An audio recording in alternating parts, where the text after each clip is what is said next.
Welcome back to my channel. இன்னைக்கு நம்ம வீடியோல சூப்பரான ஒரு ஸ்வீட் ரெசிபியோட வந்திருக்கேன். இந்த தீபாவளிக்கு கடைக்கு போய் அலைஞ்சு திரிஞ்சு காசு செலவழிச்சு ஸ்வீட் வாங்கவே வேணாம்.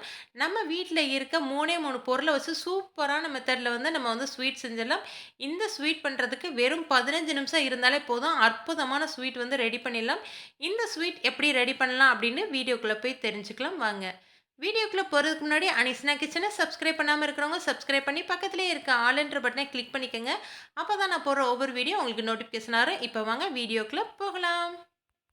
இந்த ஸ்வீட் பண்றதுக்கு ஒரு பவுல் எடுத்திருக்கேன். இதுல 1 கப் அளவுக்கு பவுடர் பண்ண சுகர் சேர்த்துக்கலாம். இது 240 கிராம் அளவுக்கு இருந்தது. அதுக்கப்புறம் பார்த்தீங்கன்னா 1.5 கப் அளவுக்கு பொட்டுக்கடலையில மாவு சேர்த்துக்கலாம். பொட்டுக்கடலைய நம்ம கப்பு கணக்கில் சொல்லல. பொட்டுக்கடலையோட மாவு தான் 1.5 கப் அளவுக்கு சேர்த்துருக்கேன். இது 300 கிராம் அளவுக்கு இருந்தது. 1 கப்பு ஒயிட் சுகர் சேர்த்திங்கனாக்கும் 1.5 கப்பு நீங்க பொட்டுக்கடலை சேர்த்துக்கலாம். சேர்த்துட்டு ஓரளவு மிக்ஸ் பண்ணதுக்கப்புறம் பார்த்தீங்கன்னாக்கும் 5 டேபிள் ஸ்பூன் அளவுக்கு நெய் சேர்த்துருக்கேன். நெய்யை நீங்கள் உருக்கிட்டு சேர்த்தாலும் சரி, இல்லாட்டி அப்படியே டைரெக்டாக சேர்த்தாலும் சரி, ஒன்றும் பிரச்சனை இல்லை. நான் சொன்ன அளவுக்கு 5 டேபிள் ஸ்பூன் அளவுக்கு கரெக்டாக இருக்கும் நெய். கூட ரொம்ப சேர்க்க ஃப்ளேவர் பிடிக்கும்ன்றவங்க எக்ஸ்ட்ரா கூட சேர்த்துக்கலாம், ஒன்றும் பிரச்சனை இல்லை. இப்போ ஓரல மிக்ஸ் பண்ணதுக்கப்புறம் இந்த மாதிரி பிடிச்சிட்டு உதுத்து விட்டிங்கனாக்கா நமக்கு உதறணும். இதுதான் கரெக்டான பக்குவம். இதுக்கப்புறம் பார்த்தீங்கன்னா கரெக்டாக ஒரு 4 டேபிள் ஸ்பூன் அளவுக்கு மட்டும் காய்ச்சின பாலோ இல்லை காய்ச்சாத பாலோ நீங்கள் சேர்த்துக்கங்க. ரொம்ப அதிகமாக பால் சேர்த்துற வேணாம். இதுக்கப்புறம் கொஞ்சமாக கலருக்காக கேசரி பவுட்ரு ஒரு ரெட் கலர் பவுட்ரு எடுத்திருக்கேன். இது கலருக்காக மட்டும்தான், ஆப்ஷனல் தான். இது தேவைன்னா சேர்த்துக்கலாம், இல்லாட்டி ஸ்கிப் பண்ணிக்கலாம். இப்போ பால் கொஞ்சம் கொஞ்சமாக ஊற்றிட்டு சப்பாத்தி மாவு பதத்துக்கு நல்லா பிசைஞ்சு விட்டுடலாம். இந்த அளவுக்கு நல்லா பிசைஞ்சதுக்கப்புறம் மூடி போட்டு ஒரு 15 நிமிஷம் அப்படியே இருக்கட்டும். அதுக்கப்புறம் நம்ம இந்த மாதிரி கையில் பிசையும் போது பார்த்திங்கன்னா அழகாக சாஃப்டாக நமக்கு கிடைக்கும். இதுக்கப்புறம் நமக்கு எந்த சைஸில் தேவையோ அந்த சைஸில் நல்லா உருண்டையாக உருட்டிக்கலாம். இந்த ஸ்வீட்டுக்கு பேர் பார்த்திங்கன்னா பால் பேடா அப்படின்னு சொல்லுவோம். நம்ம கடையிலெல்லாம் பார்த்திங்கன்னா தீபாவளி சமயத்தில் இந்த ஒரு பால் பேடாவே பார்த்தீங்கன்னாக்கும் ரூ. 7லேருந்து ரூ. 10 வரை சொல்லுவாங்க.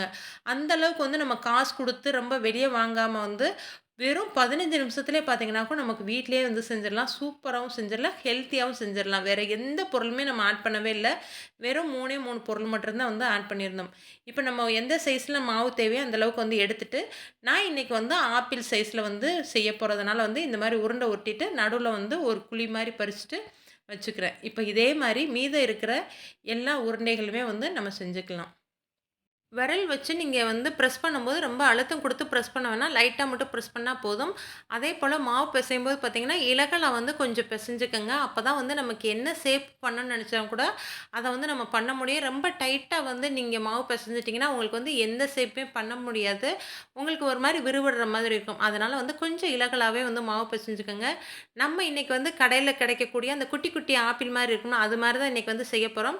ஆப்பிள்னு சொல்லியாச்சு, அதுக்கு மேலே காம்பு இருந்தால் தானே ஒரிஜினல் ஆப்பிள் மாதிரியே இருக்கும். அதனால் நம்ம வீட்டில் இருக்க கிராம்பை வச்சு மேலே நான் குட்டி குட்டியாக அந்த காம்பு மாதிரி ரெடி பண்ணியிருக்கேன்.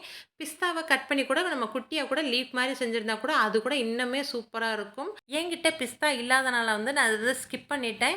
இந்த ஆப்பிள் பேடா நல்ல ஒரு ஏர் டைட்டான ஒரு பாக்ஸில் போட்டு 1.5 மாதம் வரை கூட ஸ்டோர் பண்ணிக்கலாம். கெட்டே போகாது, சூப்பராக இருக்கும்.